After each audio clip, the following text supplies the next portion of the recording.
Bok ekipa! Bog, donosimo vam novi video u kojem smo vam pripremili Vivaxov tablet. Ajmo vidjeti.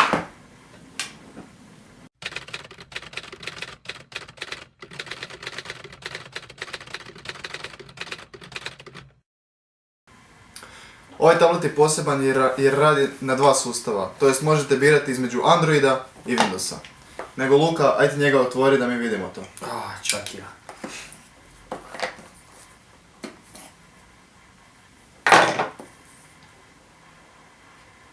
Evo ga.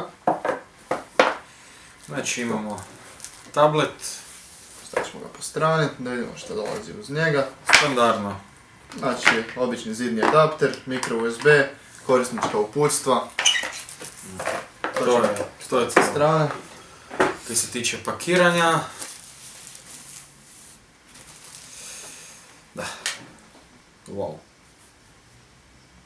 Lijepi, nije preveliki, 8 inča. Ko bi rekao, ja nisam očekivao baš da bude tak fin osjećaj u ruci, onak kvalitetan. Da. Dosta onak i težinski i Da, sve. osjetiš. Ima ga.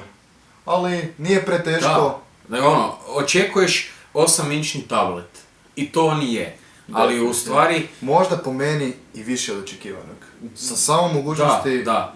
Onak, znači dual, ali tako nešto... Predivno. prvo mi je bilo Vivax, ok, Vivax nije baš najrazvikaniji brand i sve to, ali kad vidim kvalitetu, zanima me kaj... Šta nude? Tako je, baš to, kaj nude. Ajmo ga zapaliti, znači gubi svi standardni, koliko vidim za sad.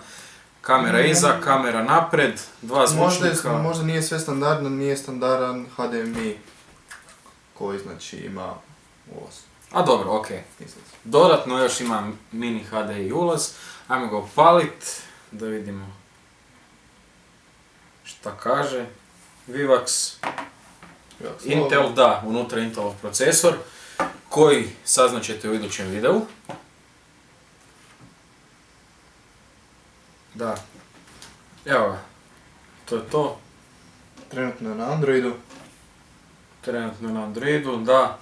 To je bilo to. To je to. Omjer uloženog i dobivenog, meni se sviđa. Da, onak, sad ću ga baš prebaciti na Windows da vidimo, ali sve u svemu, da. Ne preskup, može ga se priuštiti svatko. Evo, Puno mogućnosti, da. već buta Windowse. Puno mogućnosti, a u tako malom uređaju. To bi bilo to. Hvala vam što ste gledali i u idućem videu vam donosimo znači detaljniji pregled samog uređaja, kako on radi. Znači, kako ga prebacivati iz Windowsa u I sve što Android. spada u to. Nešto malo specifikacija. Ajmo reći neki kratak review, naš osvrt na uređaj. Vi ste ekipa, do idućeg videa pozdrav i mi smo Reviews with LNL.